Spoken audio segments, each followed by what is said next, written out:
Imagina cuánto dinero se ha ido de tus bolsillos, de tu casa, por no organizarte, por no ayudar a organizarte y organizar a todo lo que forman parte de tu hogar. Sí, esa cifra es muy alta y hay que ayudarte a bajarla y a sufrirla menos. En Learning On Podcast hoy hablamos de finanzas personales con Pamela Pichardo. Learning On. Learning On. Porque educar es aprender. Con Alci Cruz.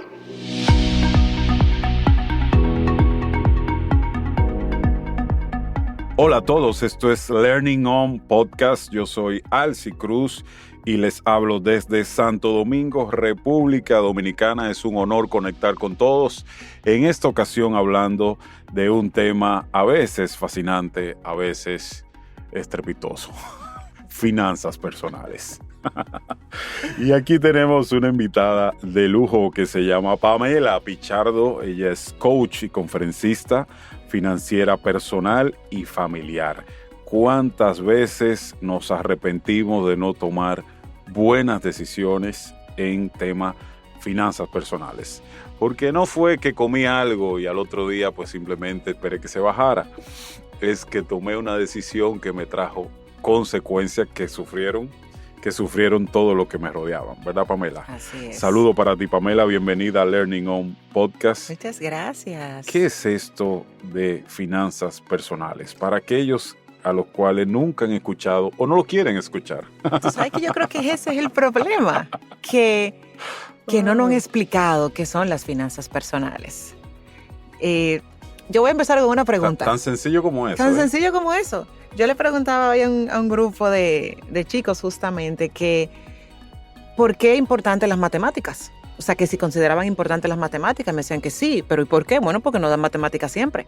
O sea, desde que tú tienes un poquito de uso de razón, tú estás contando bloques, contando habichuelitas, trabajando con las matemáticas, por eso tú entiendes que las matemáticas son importantes. Pero ¿cuándo uno empieza a entender el concepto de finanzas personales? Cuando uno está muy aliado. Cuando hay problemas. Cuando hay problemas financieros. Entonces, yo creo que lo triste, ¿verdad?, de la situación financiera personal de muchas personas es que nadie nos ha hablado correctamente del uso adecuado del dinero. Claro, o sea que nos tendríamos que ir más atrás para todo el que está escuchando este episodio, a una especie de alfabetización, ¿verdad? Excelente, muy buen concepto. De finanzas. Si pudieras enumerar 3, 4 tips para una alfabetización de finanzas personales, ¿qué dirías? Primero, entender que este tema es importante y que es un tema a resolver, que no puede ser postergado, que esto es como el chequeo médico que uno debe hacerse por lo menos una vez al año. Uno no quiere ir, pero uno tiene que ir por lo menos una vez al año. Uno debería empezar a trabajar sus finanzas ya y no postergarlo tanto, entender que eso es un tema importante. Claro. Ese concepto, esa mentalidad de que, ok, yo debo aprender de finanzas, que yo me haya manejado con el dinero toda la vida, no quiere decir que yo me haya manejado bien. Claro. Que yo esté o que yo tenga un alto ingreso, que yo tenga un alto salario, un buen salario, no quiere decir que yo esté ganando mucho. No es lo mismo. Claro. No es lo mismo lo que tú produces a lo que tú conservas, con cuánto tú te estás quedando en el año, o sea, cuánto tú estás creciendo. Entonces, eso es muy importante. ¿Verdad? Sí, esas son cosas que yo digo que son como batazos que nos empezamos a dar.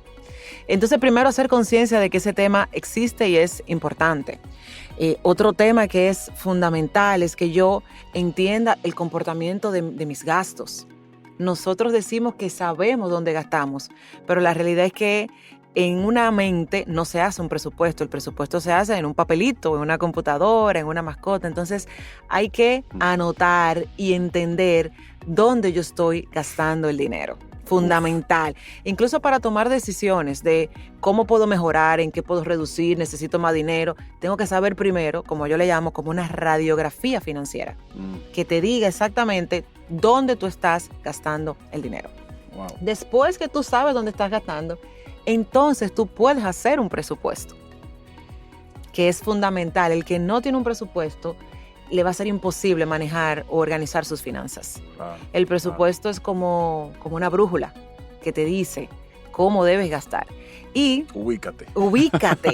Y hay una pregunta fundamental que va acompañada del presupuesto, es ¿para qué esto me da?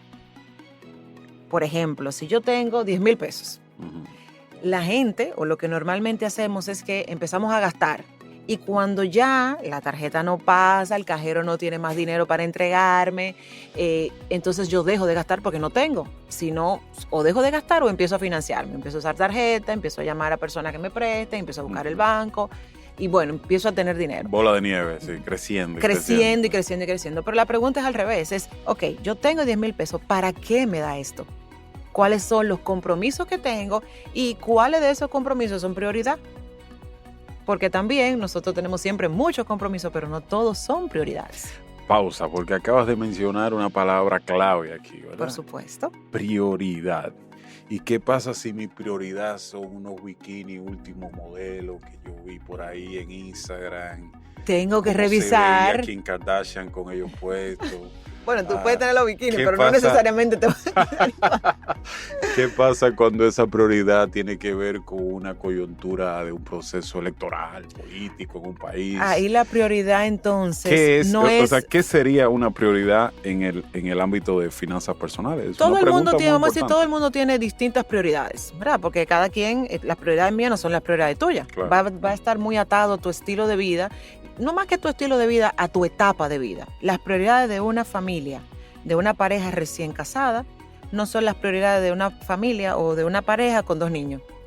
Las prioridades de una familia con 2 niños pequeños, como es en mi caso, no es la prioridad, no tiene las mismas prioridades de unos chicos adolescentes que están entre 14 y 15 años. Tienen sí, claro. Totalmente prioridades distintas. Mientras uno está pensando en el embarazo, el otro está pensando en la universidad. Sí. Entonces, primero, entender la etapa de vida en la que tú te encuentras y establecer prioridades que no solamente puedan satisfacer la necesidad del momento, sino que te permitan construir la vida que tu familia va a tener mañana. Porque todos los días se construye. Así como tú eres mejor persona, tú tienes nuevas oportunidades todos los días. Tenemos oportunidades, ¿verdad?, para hacerlo bien y para hacerlo mal, porque todos los días tú tienes una nueva ventana. También todos los días tú construyes, tú pones un ladrillo en esa familia que tú estás construyendo. O sea, una familia es para siempre, eso es forever. Claro. O sea, no es como que la familia de este año, no, es tu familia. Es invirtiendo en tus hijos que estás. Claro. Entonces, las prioridades tenemos que hacerlas muy aterrizadas. Yo le tengo un consejo a la hora de establecer prioridades. Y es que las decisiones de la familia debemos verla como si fuera una empresa. Una empresa que crece, donde la pareja son los dueños, los socios, los gerentes, que tienen que hacer que esa empresa crezca financieramente. Pero las decisiones de la empresa se deben tomar con la frialdad de un negocio y el corazón de un dueño. Vamos a repetir eso. Pausa dramática. Buenísimo. Las decisiones familiares deben tomarse con la frialdad de un negocio. O sea, si tú estás administrando un negocio, imagínate que el negocio no es tuyo. Tú estás administrando un negocio, tú tratas de administrarlo lo mejor posible para que sea rentable. Ese es el fin de un negocio. Objetivo. Y ese debería ser el fin de la empresa, que ya sea rentable en sí misma. Claro. Pero también tiene que tener el corazón de un dueño, que pueda hacerlo con delicadeza, que lo pueda hacer con el amor de pertenencia para que su empresa crezca.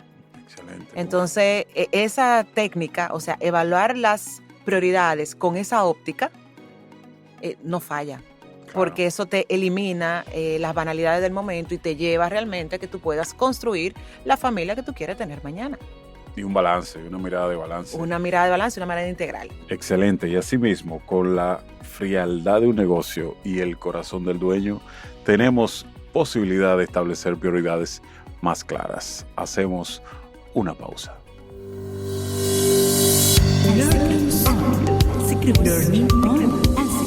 Learning On con Alci Cruz.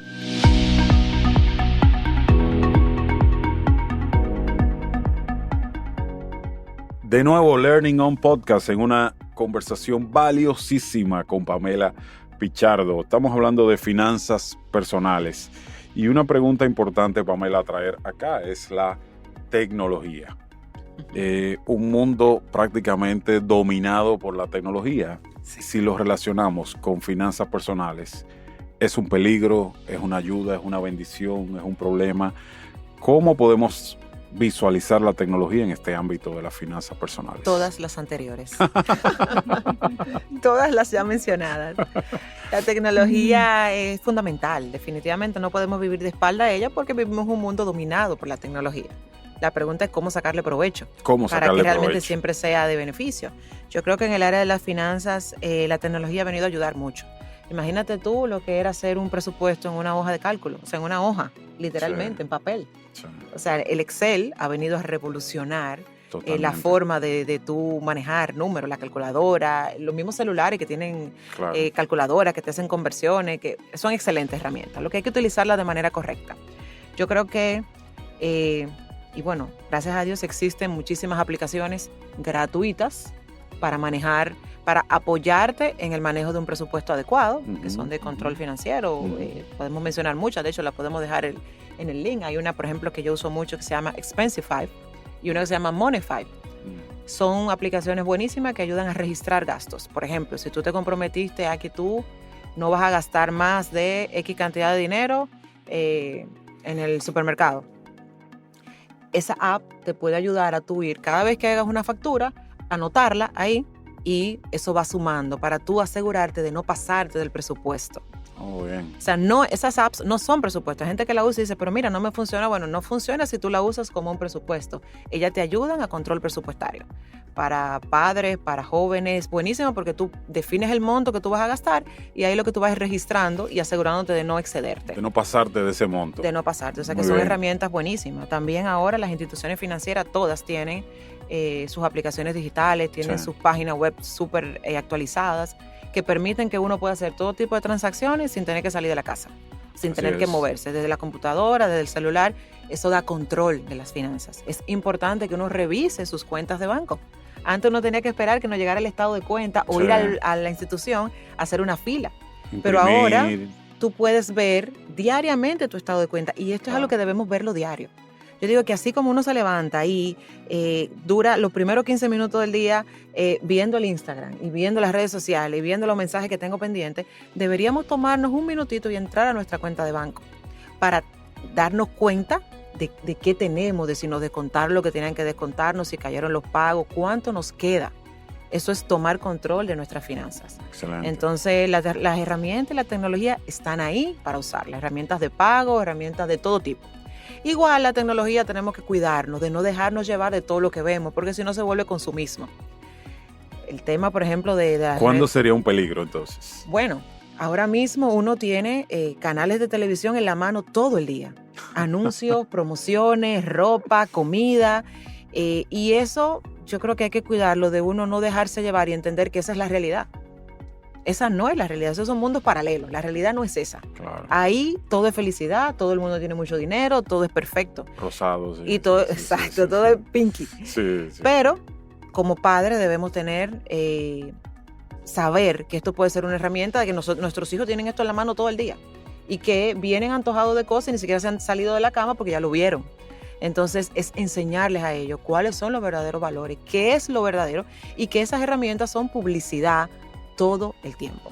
Claro. Entonces, no dejarnos llevar de todo lo que vemos, porque no todo lo que vemos está viendo real. La frase, y volvemos a lo anterior, no todo lo que brilla es oro. Claro. Entonces, es verlo con pinza, disfrutarla, pero saber que lo que estamos viendo por ahí no es realidad y que porque no tengamos algo de lo que yo estoy viendo por ahí, o alguna ropa, o algún restaurante, o yo no esté en una fiesta, o yo no tenga el celular que estoy viendo ahí, o el que tiene mi compañero, pues eso no es un problema. La felicidad no radica en lo que tú tienes. Claro. No, y aquí la importancia que tiene la emoción, ¿verdad? La emoción que te genera determinada publicidad o determinado post en Instagram. Cómo hace que la forma como te presenten el mensaje o la campaña, ¿verdad? En redes sociales. Todo eso está pensado. Cómo está pensado para generar una emoción y esa emoción pide una compra, obliga a un consumo a veces desproporcionado, digámoslo así. Exactamente. ¿Cómo lidiar con eso? ¿Cómo enseñar a un hijo a lidiar con eso? Yo creo que esas son de las cosas que se aprenden en la casa, enseñándole a nuestros hijos. Primero que no todo lo que... Primero que uno no necesita tanto. Uno no necesita tanto.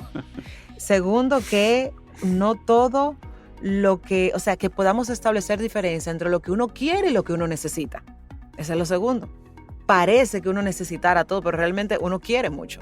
Claro. Y no es que la gente evita pensar en las cosas que quiere, evita hacer esa diferencia entre las cosas que quiere y las cosas que necesita, porque entiende que las cosas que quiere y no necesita no las puede tener, no las puede comprar porque no debo. No es que no debo, es que quizás no es ahora.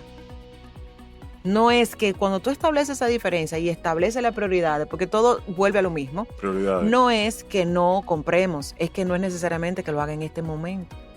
Claro. ¿Verdad? Primero, si tú tienes una necesidad, satisface la necesidad y luego date como el placer o el gusto de eso que tú quieres. Si inviertes el proceso, entonces vas a vivir completamente insatisfecho todos los días de tu vida. Claro. Porque lo que te da realmente la satisfacción es vivir con todas tus necesidades cubiertas. Claro. No es lleno de lujos, es con necesidades cubiertas. Entonces no te sirve de nada tener un celular carísimo y no tener un minuto para hacer una llamada. No sirve, no funciona así. Eso, Exacto. lo que te da la felicidad es tú tener un medio de comunicación que en el momento que tú necesites comunicarte con alguien, tú tengas la disponibilidad de hacerlo. No importa que sea baratísimo o que sea el más caro del mundo. Si no puedes resolver la necesidad, vas a estar insatisfecho. Este celular, no puedo hacer ni una llamada. Entonces uno empieza a sentirse así, pero eso es establecer claramente la diferencia. Y eso se ejercita. Eso es práctica diaria. Una vez, o sea, cada vez que tú tienes que tomar decisiones de dinero, tú tienes que hacerte esa pregunta. Poco a poco te va a salir de manera orgánica, ¿verdad? O de manera natural. Pero eso es algo que se ejercita hasta que ya es parte de ti. Tú te vuelves como con más criterio. Fíjate que lo que acabas de decir significa un proceso de educativo. Claro, ¿verdad? es educación. Tal vez no formal, pero sí es un proceso de educación para yo poder llegar al punto en decidir rápidamente entre lo que es prioridad, lo que no es prioridad, lo que es necesidad, lo que es lujo o capricho, ¿verdad? Entonces ahí te pregunto, y como para ir cerrando, tips, ideas bien concretas que padres puedan obtener de este episodio para ayudar a sus hijos en ese proceso formativo. Porque yo te escucho y digo, wow, pero que es un proceso lento, no es instantáneo. La crianza no es instantánea, es toda la vida. Claro. Es toda la vida. Claro. Tips para ayudar a padres a enseñar a sus hijos a manejar dinero. Bueno, primero, no dándole tanto. Eso es fundamental. Es que le estamos dando tantas cosas que los estamos dejando sin nada. Lo estamos dejando sin recursos. Lo estamos dejando sin habilidades. Lo estamos dejando sin capacidad de discernir. Lo estamos dejando sin capacidad de comunicarse. Porque le estamos dando todo. Así es. Entonces hay veces que un padre se siente mal porque no puede darle algo a su hijo en el momento. Pero el consejo que mejor le puedo dar a un papá es que recuerde que está formando una persona. No es tu hijo, no, es una persona que tú estás formando, que tú tienes que criar en valores y tienes que darle herramientas para cuando ya no esté contigo, pueda desenvolverse solo. Entonces, si tú le das todo el dinero, todo el capricho, todos los lujos, tú lo estás dejando sin nada. En el momento que tú no puedas, porque ya sea suficientemente grande y no debas, aunque puedas, no debas. Aunque tú no sabes si tú vas a estar en algún momento en una situación económica complicada, no sabemos la realidad de si vamos a poder acompañarlos durante todo el tiempo que uno quiera realmente. Claro. Entonces, en el momento que tú no estés en ese día a día, ¿con qué tú le vas a dejar? Aún tú le dejes mucho dinero, tiene que darle la habilidad para que lo pueda administrar. Claro. Porque yo siempre digo, el que no puede manejarse con 100 pesos, con poco dinero, no debe y no está autorizado y no tiene la capacidad, incluso no merece manejar mucho, porque no va a saber utilizarlo. Claro. Entonces yo creo que se resume ahí. No dárselo todo. No darle todo porque realmente lo estamos dejando sin nada. Tan sencillo y tan complejo como suena. Eso no es financiero, eso es psicólogo. No dárselo todo. Realmente estamos hablando de un proceso educativo complejo en nuestra cultura, pero del otro lado, en la otra mano, lo que tenemos son consecuencias muy fuertes y que la vemos como individuo, pero la vemos como país también. Es decir, el mismo tema de que, por ejemplo, no haya un espacio a nivel de currículum de lo que es educación financiera, por lo menos nociones, por lo menos a nivel de currículum oficial en nuestro país, es algo que nos ha salido muy caro, ¿verdad? Entonces, esto implica, de alguna u otra forma, una palabrita que para nosotros en Learning On Podcast es clave: reinventarse. Sí. En una línea, en una frase, ¿qué significa para Pamela reinventarse? Ay, ¿en una línea? Sí, dale. Reinventarme es dar todos los días lo mejor de mí. Uf, excelente. Todos los días lo mejor de mí. Excelente, que así sea. Vamos terminando un fantástico episodio con Pamela Pichardo, de mucho aprendizaje, de mucha conciencia y de mucho reinventarse en este terreno de las finanzas personales. Esto es Learning On Podcast. Los invitamos a que nos sigan en las redes sociales Learning On Podcast y en nuestro website learningon.org. Yo soy Alci Cruz y ha sido un placer compartir con esta invitada de honor, Pamela Pichardo. Gracias y buena vida para todos.